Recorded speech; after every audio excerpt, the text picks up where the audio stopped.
Hello! Welcome to Mahalakshmi life style vlogs. అందరూ ఎలా ఉన్నారు? నేను చాలా బాగున్నాను. మీరు ఇంకా చాలా చాలా బాగుండాలని కోరుకుంటూ నేను ఈ వీడియో స్టార్ట్ చేస్తున్నానండి. ఈ వీడియోని నేను ముందు రోజుగానే స్టార్ట్ చేశాను. ఎందుకంటే మన ఇంట్లో ఏ ఫంక్షన్ అయినా మనము మా రొటీన్ తప్పించుకోలేము కదా. అలాగే నేను ముందు రోజుగానే ఈ రోజు కోసం దోశకి బియ్యం నానపెట్టుకుంటున్నానండి. చూడండి, నేను ఇక్కడ వాడుతుండేది బ్రౌన్ రైస్. దోశలోకి బ్రౌన్ రైస్ చాలా హెల్తీగా ఉంటుంది. అదే టేస్ట్ వస్తుందండి. నార్మల్ టేస్ట్ కన్నా ఇంకా అద్భుతంగా ఉంటుంది. ఒకసారి ట్రై చేయండి. చాలా హెల్త్ కూడా మంచిది. చూడండి, నేను ఇక్కడ 4 కప్పులమైన బియ్యం తీసుకుంటున్నాను. చాలా ఫైబర్ కంటెంట్ ఉంటుంది కాబట్టి మన హెల్త్కి చాలా మంచిదండి. ఈ బ్రౌన్ రైస్ మీకు అందుబాటులో ఉంటే ఖచ్చితంగా బ్రౌన్ రైస్ని వాడండి. 4 కప్పులకి మినపప్పు తీసుకుంటున్నానండి. ఇది పొట్టు ఉండేది దొరికితే ఖచ్చితంగా దాన్నే వాడడానికి ట్రై చేయండి. నా దగ్గర పొట్టు ఉండేది లేదు కాబట్టి ప్లెయిన్గా ఉండేదే వేసుకుంటున్నాను. తర్వాత అలాగే శనగపప్పు కూడా ఒక పిడికడ వేసుకుంటున్నాను. శనగపప్పు వేసుకోవడం వల్ల దోశ చాలా క్రిస్పీగా వస్తుంది, మంచి కలర్గా కూడా వస్తుందండి. ఇదంతా వేసి మనము దీనికి ఒక స్పూను మెంతులు వేసుకోవాలి. మెంతులు మన హెల్త్కి అలాగే మన జుట్టుకి మన స్కిన్కి చాలా మంచిదండి. ఖచ్చితంగా మెంతుల్ని యాడ్ చేసుకోండి. ఒక స్పూను చూడండి, ఒక స్పూన్ మెంతులు నేను యాడ్ చేసుకొని ఇది ఎంత అవుతుందో అంతా ఒక 3 సారి అయినా బాగా కడుక్కోవాలండి. ఎందుకంటే బ్రౌన్ రైస్ కాబట్టి ఎక్కువగా దుమ్మని ఉంటుంది. ఒక 3-4 టైమ్స్ అయినా బాగా కడగాలి. కడిగేసి మంచి నీళ్ళతో కనీసం దీన్ని 8 to 9 అవర్స్ నానబెట్టాలండి. ఎందుకంటే ఫైబర్ ఎక్కువగా ఉంటుంది కాబట్టి నానడానికి చాలా టైమే పడుతుంది. సో అందుకే చాలా బాగా నానపెట్టుకుంటే దోశలు చాలా బాగా వస్తుంది. సో చూడండి, నేను ఇక్కడ ఒక 4 సారి కడిగి లాస్ట్లో మంచి నీళ్ళతో నానపెట్టుకుంటున్నాను. అలాగే నేను ఇక్కడ దీని కాంబినేషన్గా నేను మసాలా వడ చేయాలనుకుంటున్నానండి. పప్పుతో మసాలా వడ చాలా బాగుంటుందండి. మీరు ఒకసారి ట్రై చేయండి. ఎలా చేయాలో నేను ఇప్పుడు మీకు చూపిస్తాను. చూడండి, నేను ఇక్కడ 2 కప్పులమైన శనగపప్పు తీసుకుంటున్నాను. హెల్త్కి చాలా మంచిదండి, కానీ టేస్ట్ కూడా అంతే రుచికరంగా ఉంటుంది. ఎప్పుడు మనం పప్పు చేసుకునే బదులు ఇలాంటిటప్పుడు ఎప్పుడైనా ఇలాంటి వడలు చేసుకుని తినండి. చాలా మంచి కాంబినేషన్ అండి దోశలకి అలాగే ఈ వడకి. చూడండి, నేను ఇక్కడ 2 కప్పులమైన పప్పు వేసుకొని దీన్ని కూడా అంతే ఒక 2 సారి బాగా కడిగేసి తర్వాత దీన్ని కూడా అంతే ఒక 8 అవర్స్ నానపెట్టుకుంటే చాలు. బాగా పొంగి లావుగా తయారవుతాయండి. అప్పటి వరకు మనం దీన్ని నానపెట్టుకోవాలి. చూడండి, నేను ఇక్కడ ఇప్పుడు బాగా కడిగి దీన్ని నానపెట్టుకుంటున్నాను.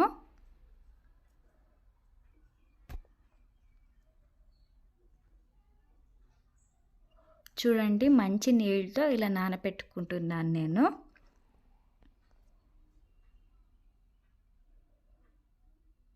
ఇప్పుడు ఈవినింగ్ అయ్యిందండి. ఈవినింగ్ ఒక 1/2 కప్పు పైన అటుకులు నేను నానపెట్టుకున్నాను ఒక 1/2 అవర్ ముందు.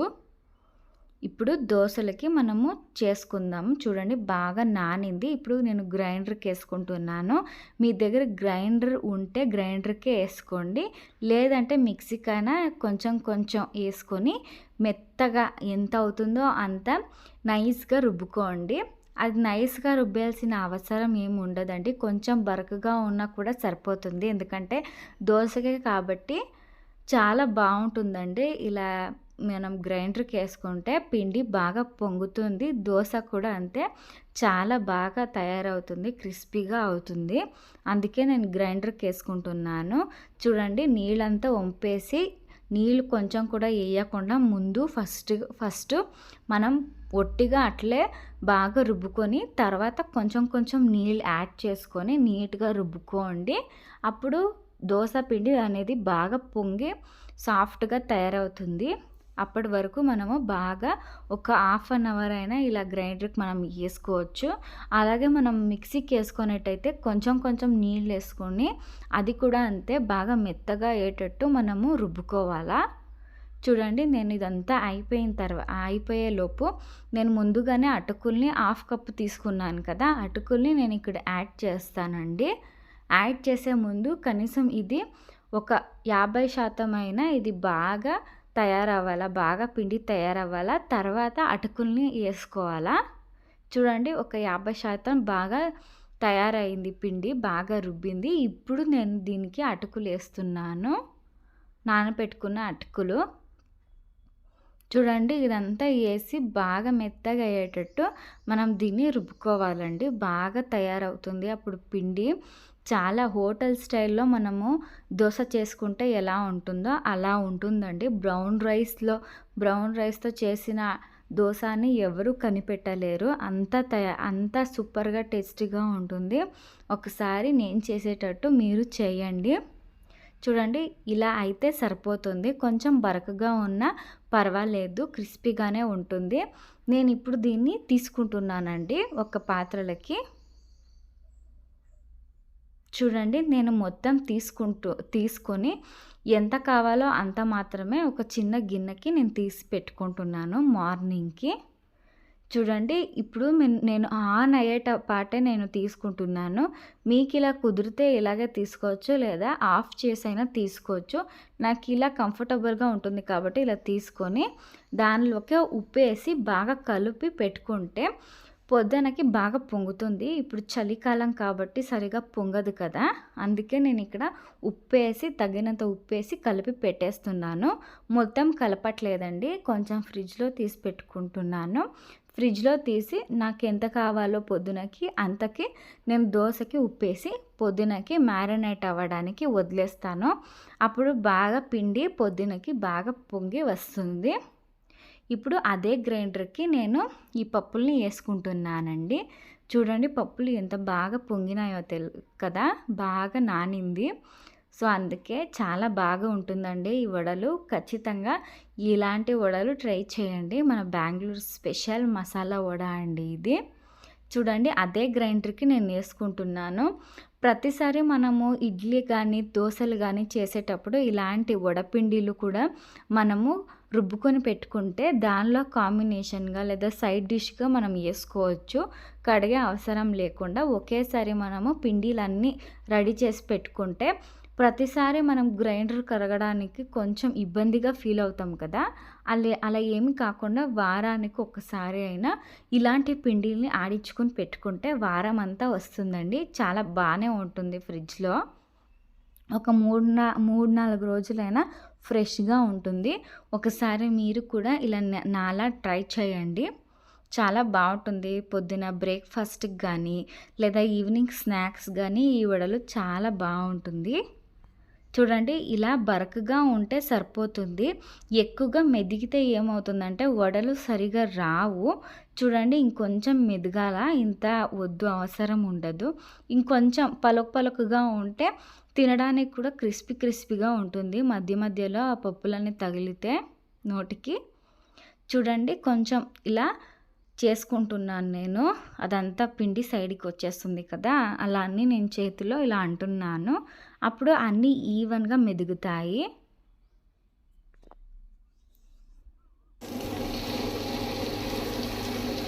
చూడండి ఆల్మోస్ట్ అయిపోయింది. చూడండి ఇట్లా పలుకుగా ఉంటే తినడానికి బాగుంటుంది. అలాగే బైండింగ్ కూడా బాగా వస్తుందండి. ఇప్పుడు నేను తీసుకుంటున్నాను. చూడండి ఇలాగే గట్టిగానే ఉండాలా, కొంచెం కూడా నీళ్ళు వేసుకోకుండా ఇలా పిండినంతా రుబ్బుకొని తీసి పక్కకు వేసుకోండి. చూడండి ఇలా నేను తీసి దీన్ని ఫ్రిడ్జ్లో పెట్టేస్తాను. పొద్దున బ్రేక్ఫాస్ట్కి సూపర్గా ఉంటుందండి.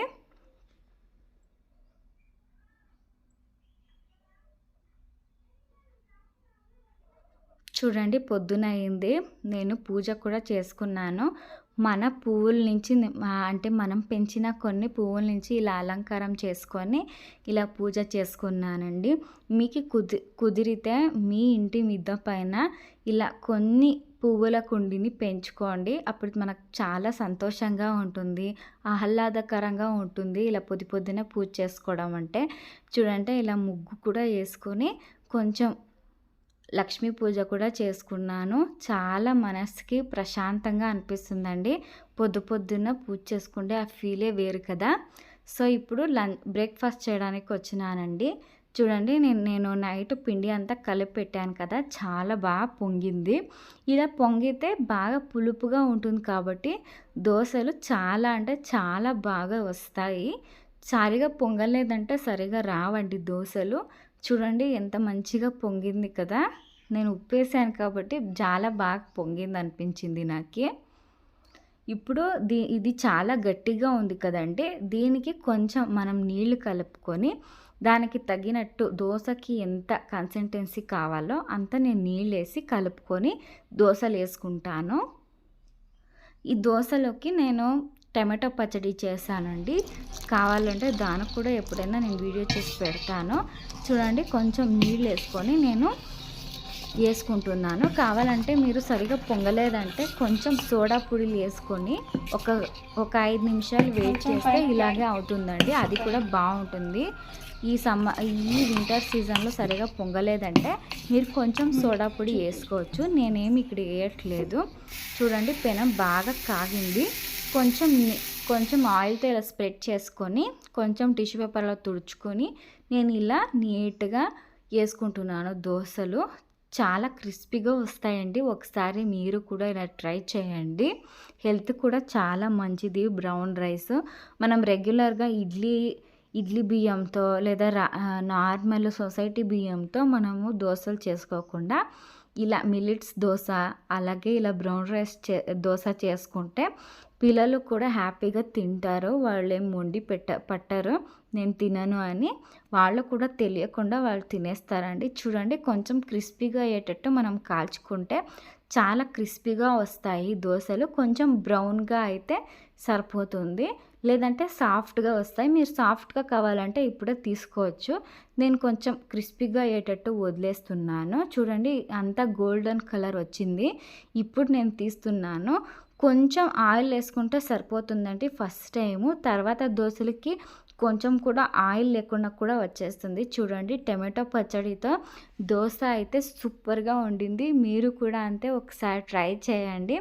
తర్వాత నేను ఇక్కడ మసాలా వడ తీసుకుంటున్నాను. మసాలా వడకి కొత్తిమీర, ఉల్లిపాయలు, తర్వాత పచ్చిమిర్చి, తర్వాత కొంచెం కరివేపాకు ఇవన్నీ బాగా చిన్నగా కట్ చేసుకొని ఆ పిండికి యాడ్ చేసుకుంటున్నానండి.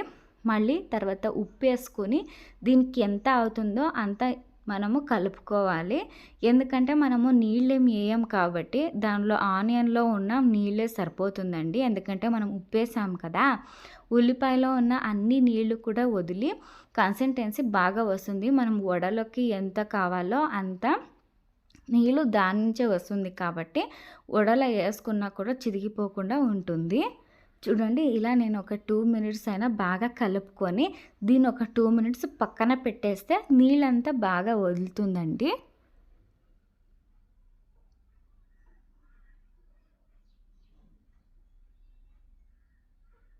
చూడండి ఇలా బాగా నేను కలిపి పెట్టుకుంటున్నాను ఒక 2 మినిట్స్. అంతలోపు నూనె కూడా వేడిగా అయి ఉంటుంది.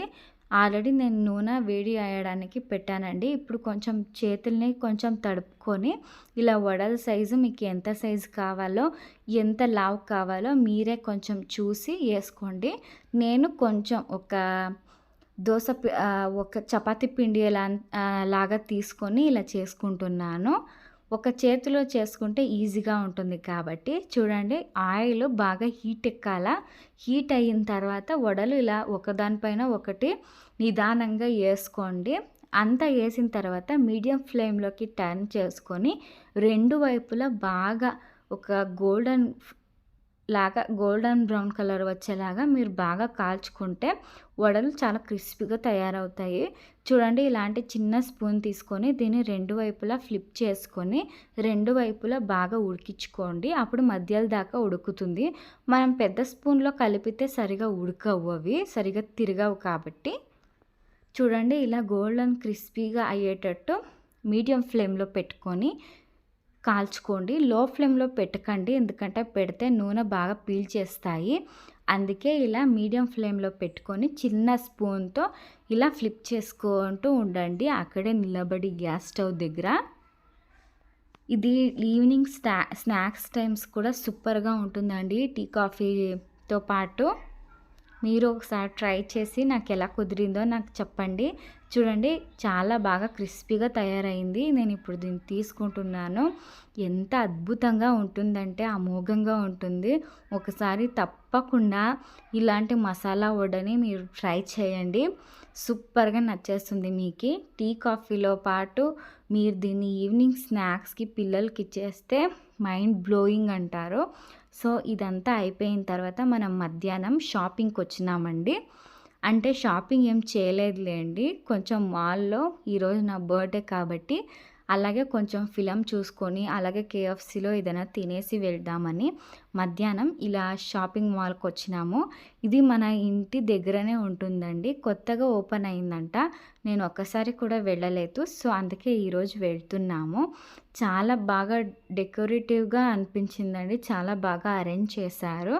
అక్కడ ప్రైస్ కూడా అంతే బాగా అయింది, నాకు అంతే బాగా ఉంది అని అనిపించింది. ఎందుకంటే ఏది 1000 రూపాయల లోపల లేవు, అన్నీ 5000 పైనే ఉన్నాయి. అందుకే ఏమీ తీసుకోలేదులేండి. ఊరికే అట్లా తిరిగేసి మూవీకి పోయి అలాగే కేఎఫ్సీలో కొంచెం తినేసి తర్వాత ఇంటికి బయలుదేరదాము. సో చాలా బాగా తయారు చేశారు కదండి, చాలా బాగా అరేంజ్ చేశారు. నాకు చాలా బాగా నచ్చింది. చూడండి చాలా బాగా కుకింగ్ అని చేస్తున్నారు. నేను అన్నీ చూసి అబ్బా అనుకున్నా. రేట్లు కూడా అలాగే ఉంటుంది కదండి, ఇంత బాగా అరేంజ్ చేశారు కాబట్టే వాళ్ళు రేట్లు అలా పెట్టినారనుకున్నాను నేను. చూడండి ఇప్పుడు మనము ముందు కేఎఫ్సీకి పోదాము, తర్వాత మూవీకి పోదాం అనుకున్నాము. ఎందుకంటే మూవీ వచ్చి 2:00 ఉంది, హాయ్ నాన్న మూవీ. అందుకే ఫస్ట్ మనము కేఎఫ్సీ తినేసి తర్వాత మూవీకి పోదాం అనుకున్నాము. అది లాస్ట్ ఫ్లోర్లో ఉందంట, అదే మా ఆయన చెప్తున్నారు 4th ఫ్లోర్లో ఉందని. సో చాలా బాగా అరేంజ్ చేశారు. ఆ మ్యూజిక్ కానీ అక్కడున్న కామ్నెస్ కానీ మనకు కొనుక్కోవాలి అనిపిస్తుంది, కానీ ఆ రేట్లు చూస్తే వద్దు అనిపిస్తుంది, అంత రేట్లు ఉన్నాయి అక్కడ. సో ఇక్కడ మనం ఫుడ్ కోర్ట్కి వచ్చి కొంచెం ఇక్కడ నేను కేఎఫ్సీ తీసుకున్నాను. మన ఆయన బర్గర్ తీసుకున్నారు, నేను లెగ్ పీస్లు తీసుకున్నాను. చాలా బాగా అనిపించిందండి. వేరే చోటు అంత క్రిస్పీగా ఉండదు అనుకుంటా, కానీ ఇక్కడ చాలా బాగా క్రిస్పీగా ఉన్నాయి అన్నీ కూడా. సో ఇవన్నీ తినేసి మనం ఇప్పుడు ఫిలముకి పోవాలనుకున్నాము. ఫిలముకి పోయినాము కానీ అక్కడ నేను ఎక్కువగా క్లిప్పింగ్ తీసుకోలేదులేండి, అక్కడ అలో లేదంట కెమెరా, అందుకే నేను అక్కడ ఏమీ తీసుకోలేదు. సో ఇవన్నీ తినేసి నేను ఇప్పుడు ఇంటికి బయలుదేరుతున్నాము. చూడండి చాలా బాగా మ్యూజిక్ వినిపిస్తుంది కదా. ఇలా ఇక్కడ ఏమంటే ఏదైనా మ్యాచ్ అయినప్పుడు ఇక్కడ పెద్ద స్క్రీన్లో వేస్తారంట, అప్పుడు చాలానే క్రౌడ్ ఉంటుందండి. ఇప్పుడు నేను వీకెండ్లో కాదు వచ్చింది, వీక్ డేస్లో, అందుకే ఎక్కువ మంది లేరు. ఇప్పుడు మనం బయలుదేరుతున్నాము ఇంటికి. చాలా పీస్ఫుల్గా వచ్చింది. చూడండి ఈ కేక్ నేనే చేసింది. మీకు ఎప్పుడైనా నెక్స్ట్ వ్లాగ్లో నేను ఈ రెసిపీని నేను ట్రై పెడతాను, మీరు కావాలంటే చూడొచ్చు.